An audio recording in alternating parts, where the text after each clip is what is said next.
Boa noite, a paz do Senhor. Hoje estamos começando mais um Base Bíblica Podcast.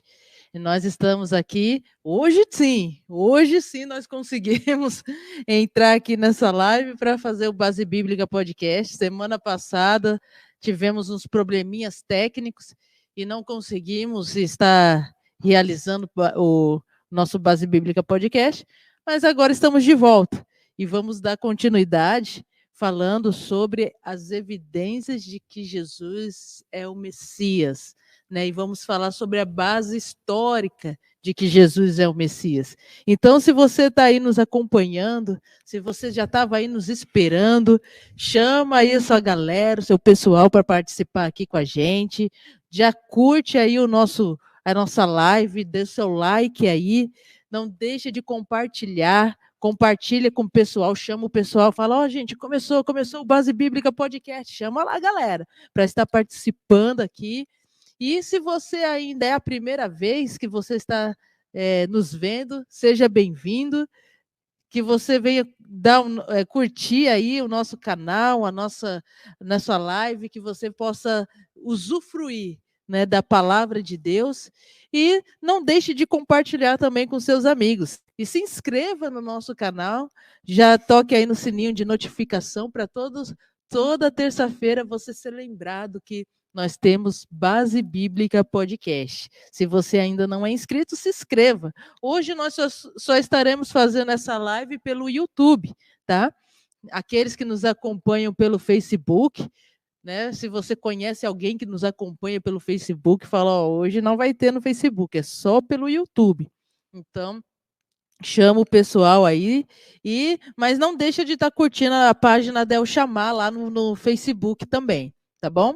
Então vamos começar aqui, o pastor Almir vai estar dando a introdução de as evidências de que Jesus é o Messias e sobre a base histórica disso. Pastor Almir, com o senhor.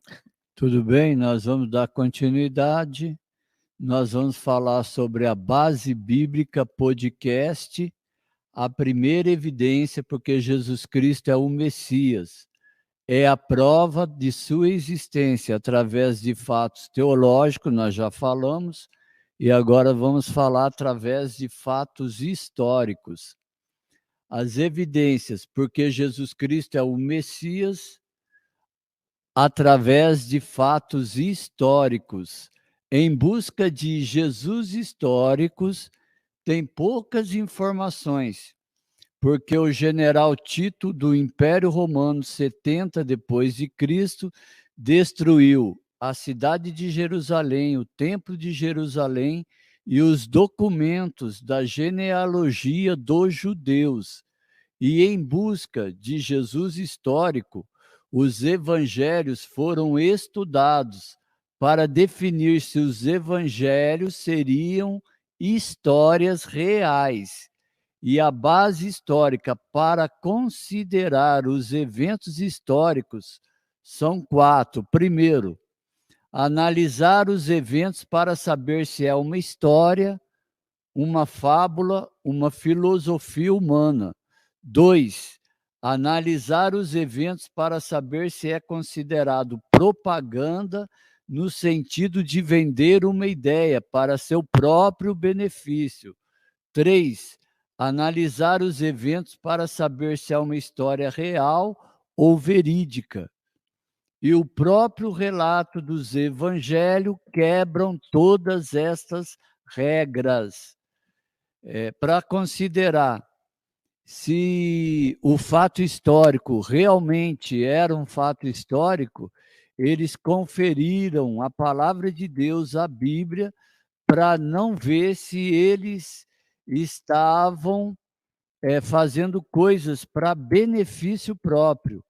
E a própria palavra de Deus, a própria história contesta que tudo que eles fizeram, que tudo que eles realizaram não foram em benefício próprio, porque pregando o evangelho e declarando e falando que Jesus era o Messias, eles eram perseguidos e mortos na cruz do Calvário. E nem por causa disso eles negaram o nome de Jesus ou deixaram de falar a respeito das evidências, porque Jesus Cristo era o Messias. Então, o próprio Evangelho chegou à seguinte conclusão, que, de fato, era uma história verídica. O próprio relato dos evangelhos quebraram todas as regras. Primeiro, Atos 5:41. Os discípulos estavam sendo perseguidos e se alegravam por padecer pelo nome de Jesus e eram mortos. Atos 8:20 diz: os discípulos eram perseguidos por causa da esperança de Israel. Em Atos 4:2 diz que Jesus é a ressurreição dos mortos. Os discípulos eram perseguidos porque anunciavam que Jesus era o Messias e anunciavam que Jesus era a ressurreição. E por causa disto, eles eram perseguidos e mortos. E naquela época, os judeus e os gentios não aceitavam a doutrina da ressurreição. Se fosse em pleno século XXI, como nos dias de hoje, seria mais fácil.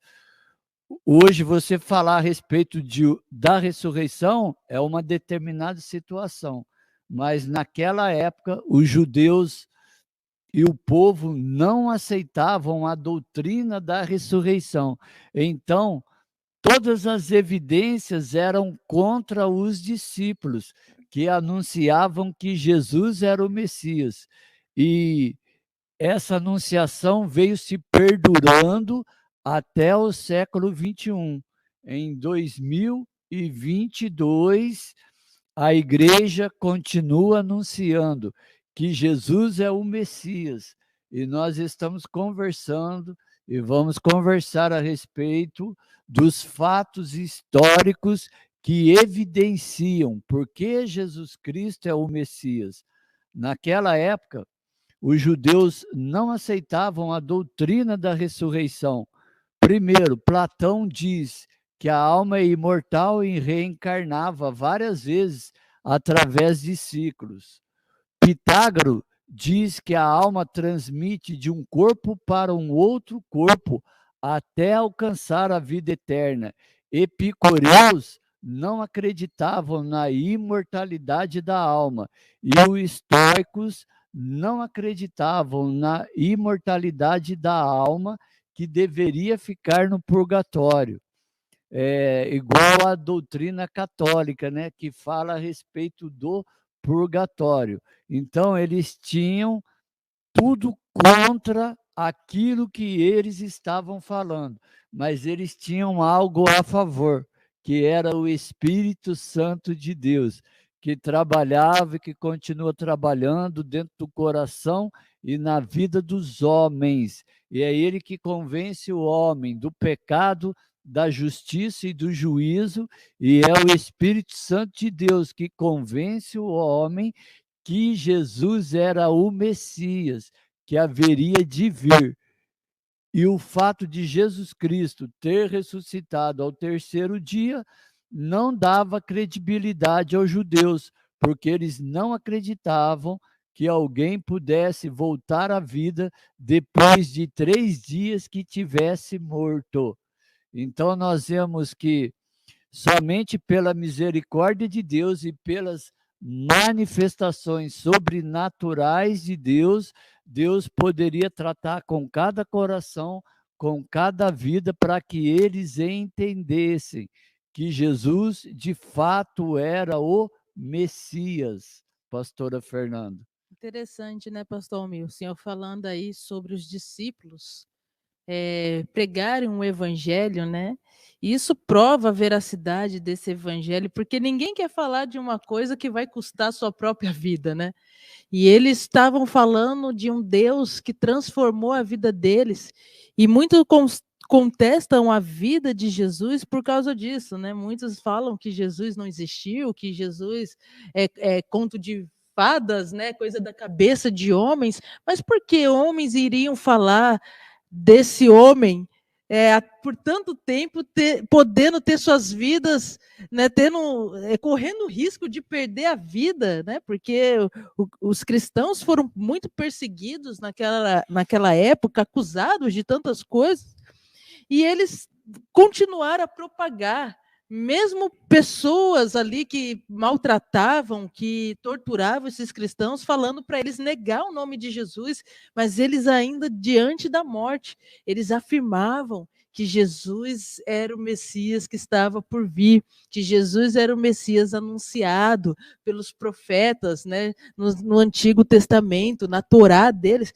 Então, por que esses homens iam correr tanto risco, colocando a sua vida, a sua família em risco para anunciar algo que parecia então mentiroso, né? Não tinha sentido, não tinha sentido. Imagina você ficar mentindo, anunciando uma mentira, vamos supor assim, né?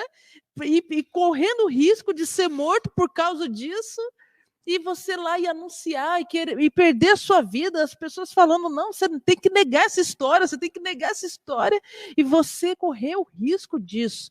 Então, isso prova que Cristo é a verdade, que Cristo esteve no meio de nós, porque os seus discípulos foram perseguidos. E não foi só uma pessoa, né, pastor Almir?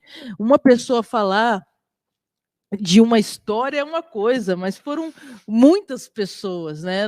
Fora os discípulos, a igreja começou a anunciar, né, o que Jesus fez, anunciar os evangelhos, anunciar a boas novas de salvação àqueles que estavam perdidos e desesperançados e corriam o risco de falar da palavra de Deus.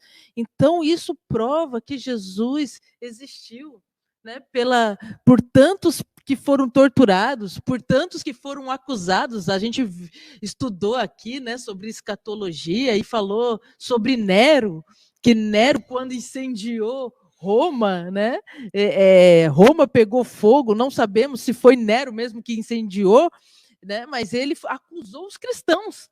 Ele acusou os cristãos de ter incendiado Roma, disse que todo aquele incêndio foi por causa dos cristãos, e os cristãos começaram a ser perseguidos, né, por Nero, por Roma, né, muitos foram mortos, colocado como postes, né, mortos, eles eram queimados e eram usados para iluminar Roma, né, e olha só, por causa de falar a respeito de Jesus. Se Jesus não existiu, por que Jesus causava, mesmo Jesus, né, causava tanto pânico nas pessoas? Muitos poderosos daquela época não queriam que o nome de Jesus fosse propagado. Por que você ia fazer, se Jesus não existiu, por que você ia perseguir tanta gente, né?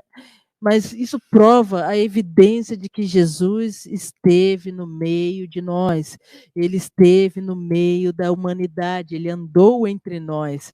E aí o pastor Almir, mas é tão engraçado, né, pastor Almir, que o senhor falou aí que os judeus eles não acreditavam. Eles não acreditavam que uma pessoa pudesse ressuscitar depois de 3 dias, né? Deus é tão soberano que Deus não se preocupa com o que os outros pensam, né? Ele poderia, já que eles não acreditam que uma pessoa pode ressuscitar depois de 3 dias, eu vou ressuscitar antes, né? Para eles acreditarem. Ele não poderia fazer isso, mas não, Deus não se importa. Né? Deus não precisa provar nada para ninguém. A gente que precisa crer. Jesus mostrou isso na sua tentação, né, pastor Almir? Embora o inimigo tentou fazer com que ele provasse que ele era filho de Deus, que ele era o Messias que estava vindo, né?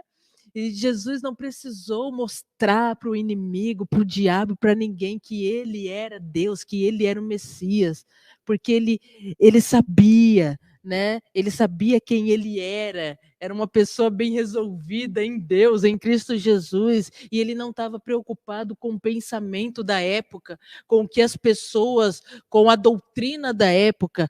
Já que eles não acreditam que eu vou ressuscitar no 3º dia, então eu vou vir no primeiro. Não, Jesus veio depois do 3º dia, ele veio ainda assim. E isso para que todos viessem crer que ele é o Filho de Deus. Então, a fé é crer, né, pastor Almir, naquilo que nós não podemos ver, aquilo que ainda não existe. Se você crê naquilo que você vê, você não precisa de fé. Né? Você não precisa ter fé. E fé faz parte da humanidade, embora a humanidade, o próprio ateu fala que não crê em Deus, né? Para ele não crer em Deus, ele precisa ter fé também. Ele precisa ter fé para acreditar no cientista, para acreditar na ciência, para acreditar, embora a ciência possa falar que existem evidências de tantas coisas, mas esse homem precisa ter fé no outro homem, que aquilo que ele está falando é a verdade. Então, nós não vivemos sem ter fé. Nós não conseguimos viver sem ter fé. Você tem que acreditar nos seus pais que você é filho deles mesmo, né? Embora tenha alguns que são a própria aparência do pai e da mãe, né? Mas ainda assim, você precisa ter fé. Você precisa ter fé nas histórias, na sua história, naquilo. Então, e às vezes é tão difícil para a gente quando fala a respeito do cristianismo, a respeito do Senhor Jesus Cristo. E a gente precisa crer que ele existiu, mas também nós temos evidências. E a gente está falando de fatos históricos, fatos que ocorreram, não é fatos que foram contados na historinha que foram contados, não fatos que comprovaram. E é por isso que hoje a nossa história se divide, né, em dois períodos, antes de Cristo e depois de Cristo. Tem coisas que a gente não pode datar, né? Tal data, em 1900, aconteceu isso. Tem coisas que a gente só consegue datar pela história de Cristo, né? Sabemos que foi antes e sabemos que foi depois, mas não sabemos o período certo. Então, veja como Jesus Cristo foi importante, ele marcou a nossa história, ele marcou a humanidade. Então, isso é prova de que Cristo esteve entre nós. Isso é prova de que ele é o Filho de Deus que estava por vir, né? Que Deus já tinha anunciado desde muito tempo atrás, através dos seus servos, através dos profetas.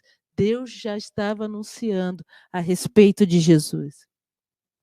Pastora Fernando, tem mais duas situações aqui contrárias, que a outra é o testemunho de uma mulher não era válido. E as primeiras que viram a ressurreição de Jesus Cristo foram as mulheres. Por que será, né? Depois você comenta a respeito disso. Para você Mas ver, a né? outra situação é fontes históricas secular que não sejam da Bíblia para provarem a existência de Jesus. Primeiro, aqui eu vou citar algumas fontes não bíblicas. Nós citamos algumas fontes bíblicas. Agora nós vamos citar fontes não bíblicas.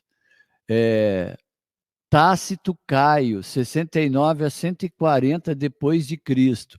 Era um administrador de uma biblioteca de Roma e oficial de diversos tribunais, oficial de imperadores, e escreve que o imperador Cláudio baniu os judeus de Roma, sendo Cristo o seu líder.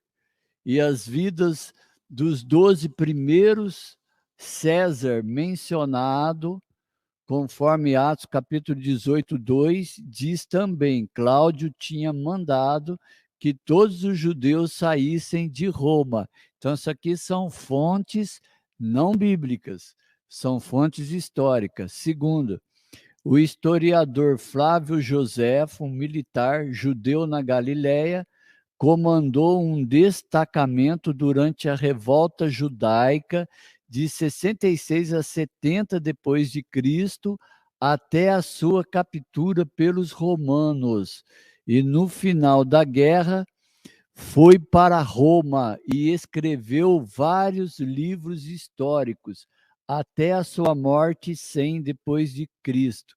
E escreveu no 18º livro, capítulo 3 e seção 3, Jesus, permita-me chamar de homem sábio, realizador de maravilhosos feitos, um mestre, atraiu judeus e gentios, e Pilato condenou à cruz, mas os que o amavam não o abandonavam, mesmo perdendo as suas vidas, porque apareceu vivo ao terceiro dia. E o cristianismo não está extinto até o dia de hoje, em 2021. O cristianismo está vivo, não extinto. Atos 5,38 diz: se no dia de hoje o cristianismo está vivo, esta obra é de homem, é de homens ou é de Deus? Porque se ela for de homem, ela se desfará. E nós vemos que o evangelho tem perdurado até os dias de hoje. E o Império Romano perseguiu os cristãos mais de 3 séculos, até o Edito de Milão, em 313 depois de Cristo, em que o imperador romano Constantino legalizou a religião cristã.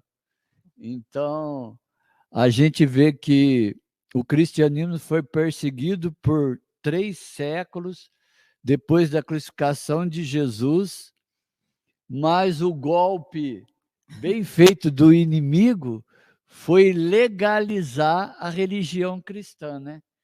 Porque naquela época, se você dissesse que era cristão, você era crucificado.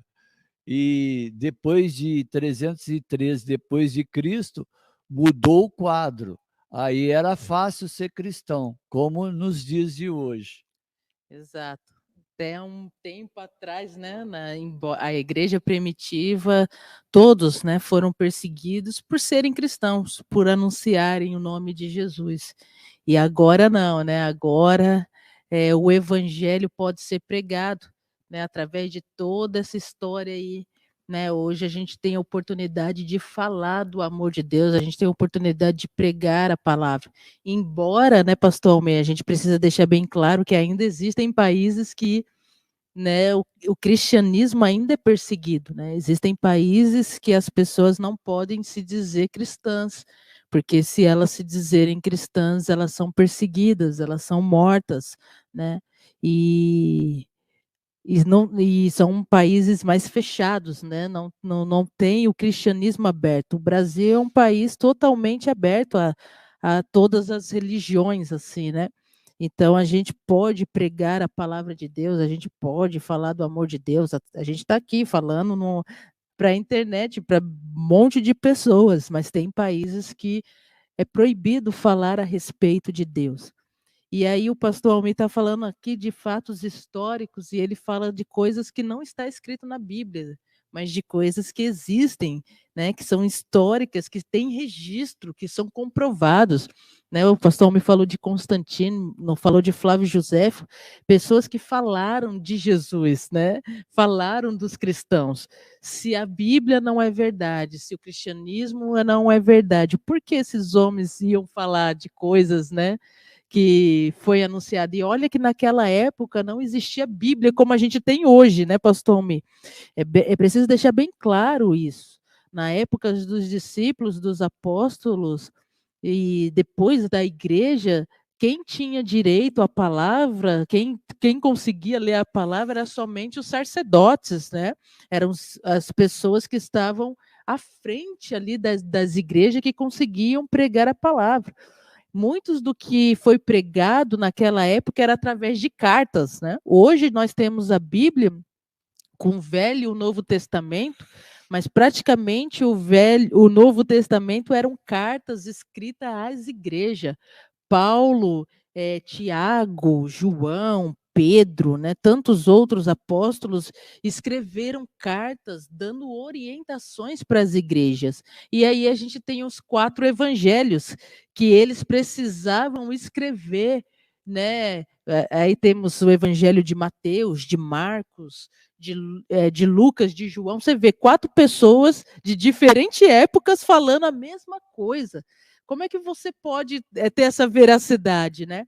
E aí eles falam as mesmas coisas em épocas diferentes a respeito de Jesus, né? E cada um vai apresentar Jesus a um determinado povo, a uma determinada maneira. O último evangelho a ser escrito foi bem depois, que é o evangelho de João.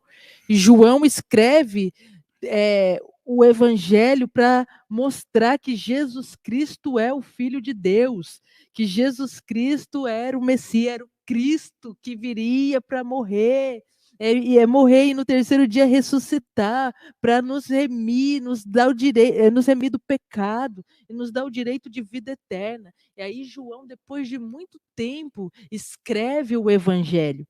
Então, e as histórias vão se encaixando. E aí você vai vendo coisas que não estão escritas na Bíblia, mas que falam a respeito de Jesus Cristo, né? Pessoas de épocas diferentes falando de Jesus. Olha, um tal fulano veio falando a respeito de Cristo. Olha, e cartas que foram escritas naquela época. Então nós temos relatos históricos de que Jesus existiu, de que Jesus habitou no meio de nós, de que a Bíblia não é uma historinha de fantasia ou algo da cabeça de homens, não. A palavra de Deus, ela é verdadeira, ela é real.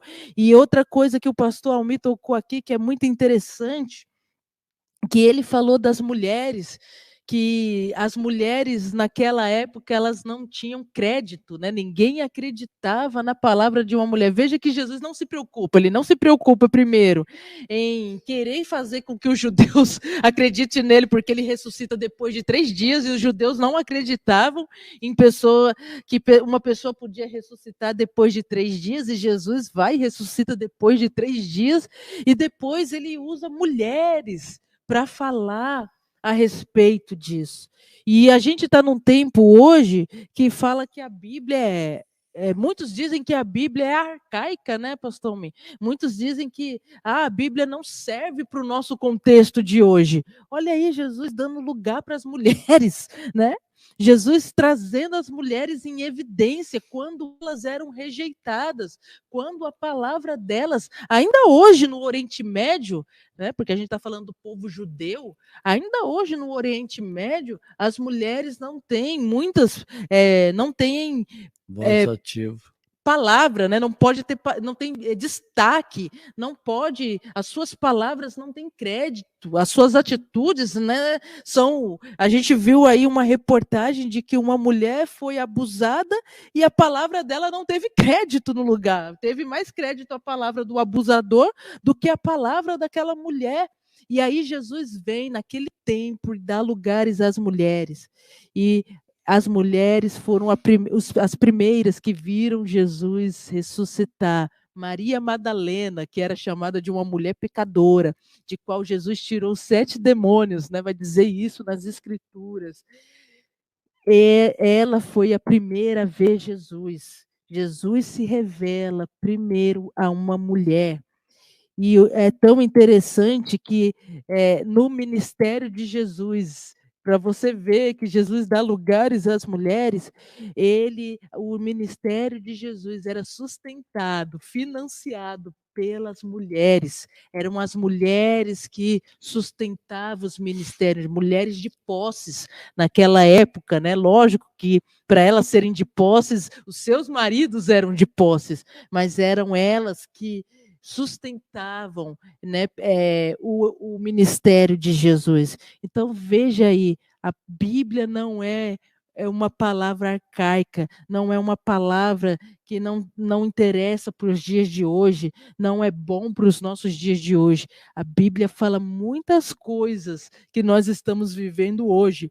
A Bíblia fala muitas coisas que a sociedade está vivendo hoje.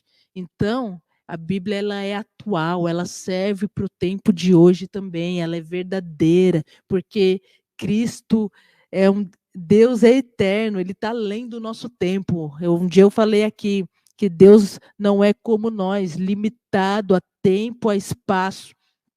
Deus é um ser ilimitado, ele não está preso ao tempo, ao espaço. Nós estamos presos ao tempo, ao espaço, mas Deus é eterno. E a própria palavra vai dizer que um dia para Deus é como 1000 anos. 1000 anos para Deus é como um dia que já se passou. Então veja, então Deus está além do tempo. Então Deus não ia pegar uma palavra para ficar presa no tempo. A palavra de Deus, ela está acima de todas as coisas e ela atravessa também o nosso tempo. Ela é útil, perfeita, ela é agradável, até mesmo para nos ensinar, até mesmo para esse tempo de hoje.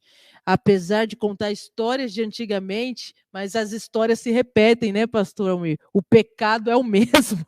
O pecado ele não muda, né? O mesmo pecado que as pessoas cometeram há anos atrás é o mesmo que a humanidade começa a cometer e está cometendo hoje. A intensidade é que aumenta, né? Mas coisas que estamos vivendo hoje há 1000 anos, há 2000 anos, há 6000 anos já existia. Não é de hoje que o homem não é hoje que o homem começou a pecar, a falhar, a errar. Não, o homem é pecador desde sempre, desde quando ele rejeitou o próprio Deus, desde quando ele decidiu virar as costas para Deus. Esse homem comete pecado. Então, nós precisamos voltar para Deus, nós precisamos voltar para a essência. E é por isso que o evangelho foi pregado. E é por isso que Deus deu seu Filho por amor a nós, para que hoje nós pudéssemos ter acesso a Ele. Hoje nós pudéssemos voltar a ter o relacionamento com Ele, porque foi para isso que o ser humano foi criado, para viver em pleno relacionamento com Deus. Mas por causa do pecado, esse relacionamento foi quebrado e todas as coisas ficaram distorcidas para o homem. Né? A gente está falando aqui nas escolas de ministério, né, pastor, sobre ressignificar. E a gente está ressignificando a masculinidade, a gente vai falar sobre a feminilidade. E veja bem, muitas coisas perderam o seu verdadeiro significado. Né? A masculinidade perdeu seu verdadeiro significado, a feminilidade perdeu seu verdadeiro significado, o casamento perdeu seu verdadeiro significado, né? O sexo perdeu seu significado, o trabalho perdeu seu significado, e hoje a gente está vendo aí que o descanso perdeu seu significado, né? As pessoas não conseguem nem mais fazer o que é simples, o básico, que é descansar, né? Elas não conseguem mais. Para muitos hoje, descansar precisa estar à base de remédio, porque eles não conseguem simplesmente ter paz, ter descanso. Então, olha só, quantas coisas perderam seu valor quando o homem resolveu se revoltar, né, contra o seu Criador.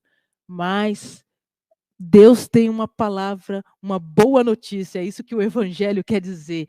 Boa notícia. Jesus Cristo veio para restaurar, né, para nos trazer de volta, nos reconciliar com o Pai, nos reconciliar com Ele.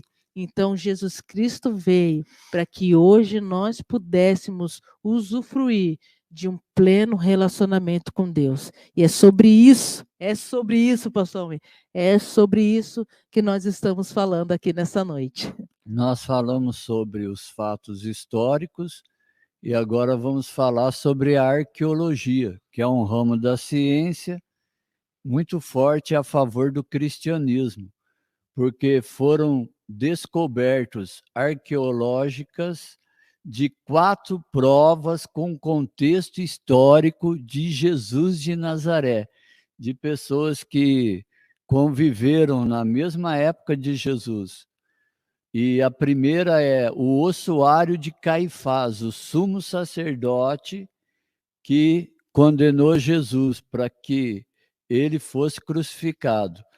Em 1990, profissionais da construção civil trabalhavam no parque aquático em Jerusalém e encontraram uma tumba selada desde a Guerra Romana 70 depois de Cristo, jazido familiar com o nome daquele que estavam sepultados, José, filho de Caifás, nome do sumo sacerdote que prendeu Jesus e que está documentado nos escritos do historiador Joséfo.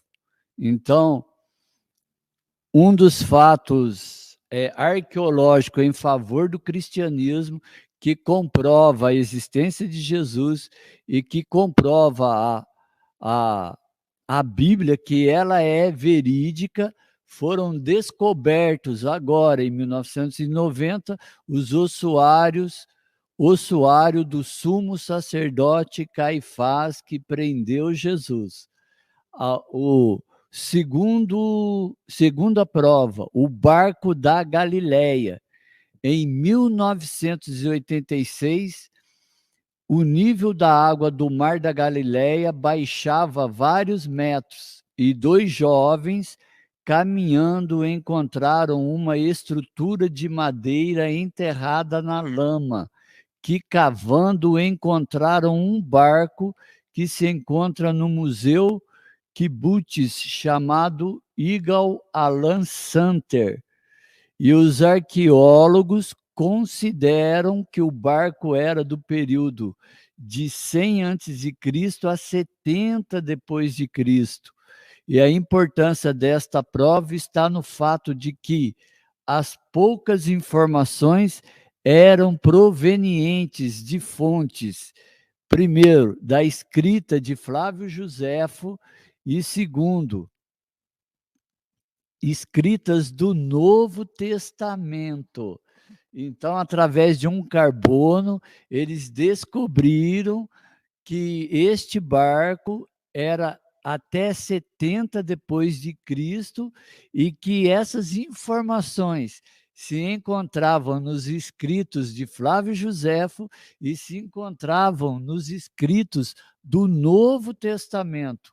A terceira prova, mosaicos com desenho de barcos que chamou a atenção mundial, porque duvidaram que na época de Jesus não tivesse esse tipo de embarcação relatada nos evangelhos.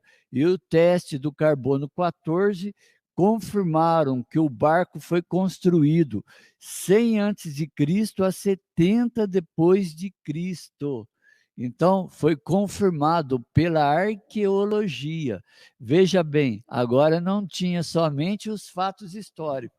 Agora temos também os fatos arqueológicos em favor do cristianismo. Terceiro, o ossuário de Tiago, irmão de Jesus. Esta prova contém a mais antiga menção a Jesus fora das páginas da Bíblia. O nome daquele que estava sepultado em aramaico, próximo de hebraico, falada nos tempos de Cristo. Tiago, filho de José, irmão de Jesus, conforme Marcos 6,3. A favor desta identificação, temos que Joséfo menciona em sua obra historiográfica acerca dos judeus e cita a morte de Tiago, irmão de Jesus, por apedrejamento 62 depois de Cristo. E outros historiadores dizem ser falsificado esse ossuário, porque não foram encontrados num sítio arqueológico, mas entre as peças de um colecionador. Vocês entenderam?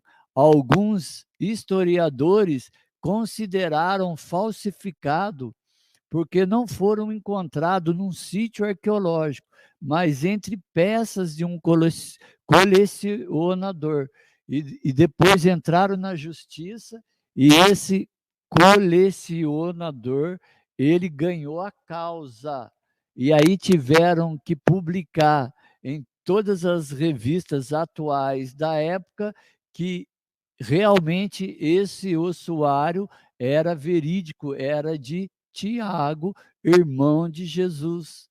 E a quarta, antes de passar para a pastora Fernanda, Pilatos, em 1961, arqueólogos que escapavam do teatro romano localizaram inscrição em latim.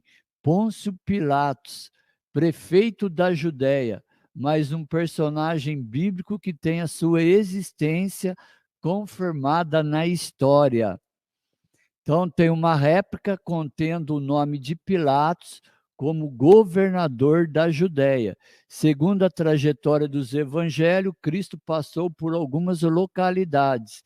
Descobertas arqueológicas.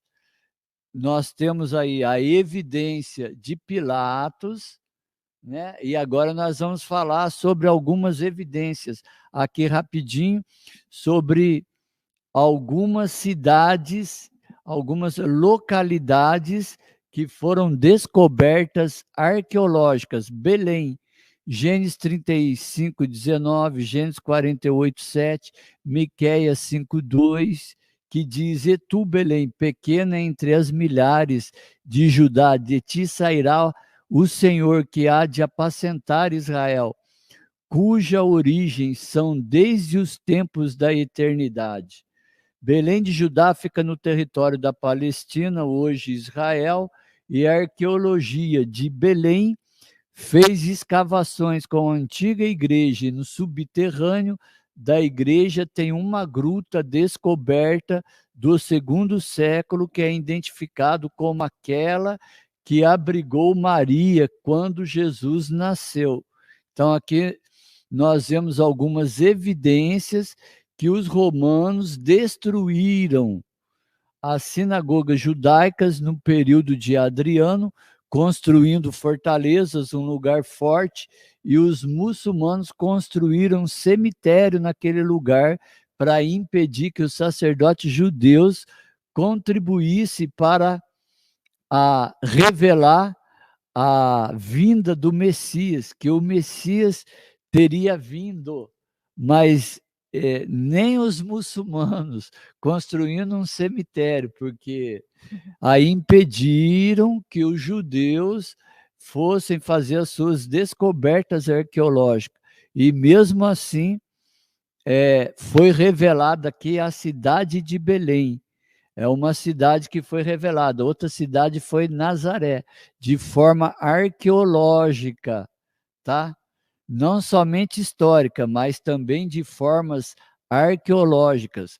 Segundo o Evangelho de Jesus Cristo, que nasceu em Belém, Nazaré foi o lar de Jesus, e seus pais, desde o retorno do Egito até mudar com 30 anos para Cafarnaum. Então, tem aqui uma controvérsia, porque alguns historiadores dizem que Jesus não nasceu em Belém, dizem que Jesus nasceu em Nazaré.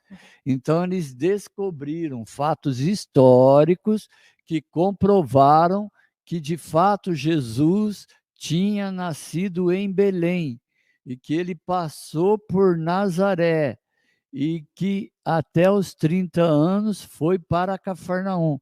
Isso nós estamos conversando e falando a respeito de fatos arqueológicos. Alguns se levantaram em controvérsia, mas foi provado agora, em pleno século XXI, que nós temos, né, em favor do cristianismo, os fatos arqueológicos que tiram todas as dúvidas que muitos tiveram, né, no primeiro século, que muitos tiveram depois do primeiro século, depois da crucificação e ressurreição de Jesus.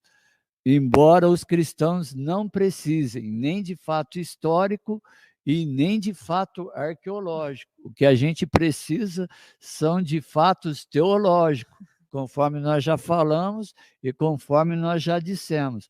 Mas agora, para embasar o fato teológico, nós temos os fatos históricos e temos os fatos arqueológicos. E ao escavarem debaixo da igreja de Nazaré, encontraram alicerces de uma outra igreja do século III, construída no mesmo formato de uma sinagoga judaica, que comprova que essa comunidade estava separada administrativamente do grupo dos 12 apóstolos, por causa de assuntos de circuncisão e por causa de pregação para os gentios. Então havia uma discussão até o dia de hoje, antes da arqueologia, porque alguns historiadores, não simpatizantes com o evangelho, diziam que Jesus havia nascido em Nazaré, para tentarem invalidar as profecias relacionadas ao Messias, que se encontra na palavra de Deus. Então a arqueologia veio em favor, ela veio validar as profecias, ela não veio invalidar. Exato. É interessante, né? As pessoas falam que fé e ciência não se misturam. E a gente está vendo aí que um campo, um ramo da ciência, que é a arqueologia, está trazendo e comprovando algo que a própria Escritura já diz, né, a respeito de Cristo, a evidência de que Jesus existe e a evidência que ele é o Filho de Deus. Então, a própria arqueologia, né, vem com esses fatos aí, né, trazendo ossuários, né, caixas, barcos que foi encontrado, olha só, da prova de que Jesus andou sobre essa terra e de que Jesus existiu. Então, vem comprovando. Então, às vezes as pessoas falam, mas fé e ciência não se misturam. Olha aí, a fé e a ciência se misturando. Uma coisa a gente precisa entender, que Deus está acima de todas as coisas e Ele usa todas as coisas. Todas as coisas está nas mãos de Deus, né?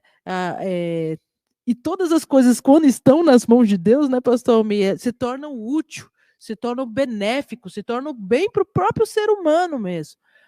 Então, tudo Deus está acima. Deus está acima de qualquer coisa, seja da religião, seja da ciência, seja de qualquer coisa. Deus está acima e Ele está no controle de tudo. Deus não tem medo de ciência, né? Tem gente que pensa que Deus tem medo de ciência. Não, agora vamos mostrar que Deus...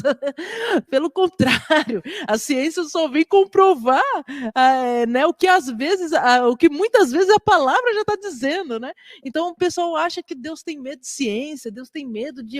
Não, Deus está acima de todas as coisas e tudo está no controle dele.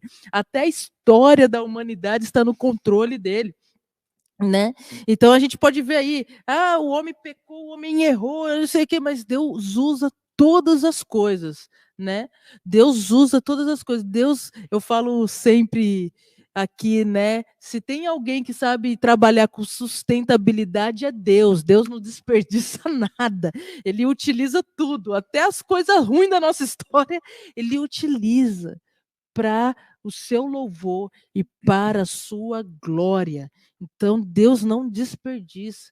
Então, tem coisas que não foram reveladas há séculos atrás, que estão sendo reveladas hoje, comprovadas hoje. A ciência não é inimiga de Deus, né? Como até muitos cristãos pensam, né? Mas não, a ciência não é inimiga de Deus. Mas a ciência pode ser usada para honra e a glória do Senhor. E nós vemos aí que um ramo da ciência vem comprovando aquilo que as escrituras já vêm dizendo, né? Tanto a arqueologia quanto o outro ramo da ciência, que é histórica, né? A história também é um ramo da ciência. Então, olha só, tudo isso vem comprovando a respeito do Senhor Jesus Cristo. Tudo isso vem comprovando a veracidade das Escrituras, a veracidade de que Cristo existiu e andou no meio de nós, e de que Cristo morreu pelos nossos pecados e ao terceiro dia ressuscitou. Então, não pense que Deus tem medo de alguma coisa, ou que não, Deus não gosta da ciência, Deus não gosta da política, né? Tem gente que quer deixar Deus até fora da política. Deus está acima de tudo. O homem é que gosta de colocar Deus na caixinha, né, chamado religião, e colocar Deus ali e falar, não, Deus está preso a uma religião. Mas Deus está acima de qualquer religião. Deus está acima de qualquer religião. Deus nem precisa de religião para se revelar, né? A gente que acha que Deus precisa de religião, mas Deus está acima de qualquer religião. Deus trabalha na religião, Deus trabalha na política, Deus trabalha na escola, Deus trabalha. Ele tem a maneira certa de agir. Ele é soberano sobre todas as coisas. Ele não está preso a um espaço, a um lugar. Deus não se limita a um templo, a uma igreja. Não, Deus está acima de um templo, de uma igreja. Se Deus quiser acabar com o templo e com a igreja, ele acaba e ele continua sendo Deus, né? E o nome dele continua sendo propagado, independente. Ele não precisa de estruturas, ele não precisa de lugares, ele não precisa de um determinado campo, de uma determinada ciência, Não, Deus está acima de todas as coisas. E são essas coisas, né, pastor Almi, que precisam estar sujeitas a Deus. A religião precisa estar sujeita a Deus. A política precisa estar sujeita a Deus, né?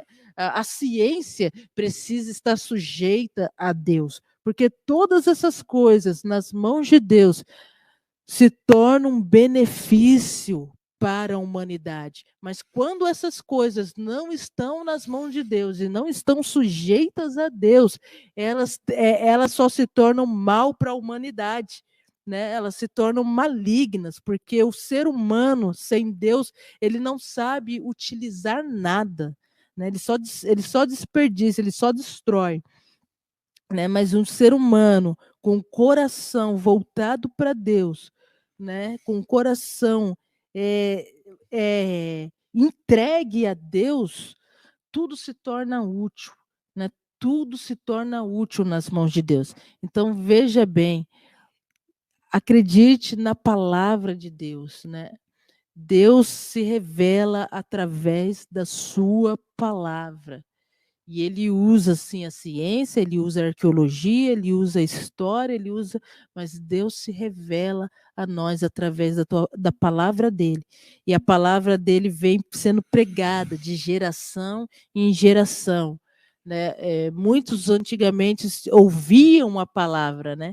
E essa palavra foi guardada, foi anunciada, e hoje ela foi escrita, né? Foi divulgada, e hoje ela se tornou acessível a qualquer pessoa, né? E tem muitos que colocam a Bíblia lá no Salmo 91 e acham que, né, o demônio vai ler, né? Não, vou deixar aqui que o diabo sai, né? Mas quem mais conhece, o diabo conhece mais da palavra que até nós mesmos, né, pastor Almir? A palavra de Deus, ela é poderosa. A palavra de Deus, ela tem poder e nós precisamos crer na palavra de Deus. Nós precisamos crer no que Deus falou a respeito de nós e a respeito da sua vinda e a respeito de si mesmo, né? Então, nós precisamos crer e crer na palavra. E a palavra ela é viva e eficaz para nos transformar, nos moldar segundo a vontade de Deus. Nós falamos aqui sobre a primeira evidência porque Jesus Cristo é o Messias. Agora eu quero fazer as minhas considerações finais e dizer que nós temos a segunda, a terceira, a quarta e a quinta e a sexta evidência porque Jesus Cristo é o Messias. Então, na próxima terça-feira, a gente vai dar continuidade na segunda evidência porque Jesus Cristo é o Messias. A primeira nós falamos que a primeira evidência porque Jesus Cristo é o Messias na área teológica, histórica e arqueológica. E terça-feira em diante nós vamos falar e dar continuidade até a sexta evidência porque Jesus Cristo é o Messias. Então, venha participar com a gente. Na próxima terça-feira, nós iremos falar a respeito da segunda evidência, porque Jesus é o Messias. Messias, para os judeus, significa ungido, né? Ungido. Na linguagem grega, ele é chamado de Cristo, que também é ungido do Senhor. Então, olha só, Jesus, ele é o ungido do Senhor, ele veio se revelando, ele é o Cristo, o Filho do Deus vivo.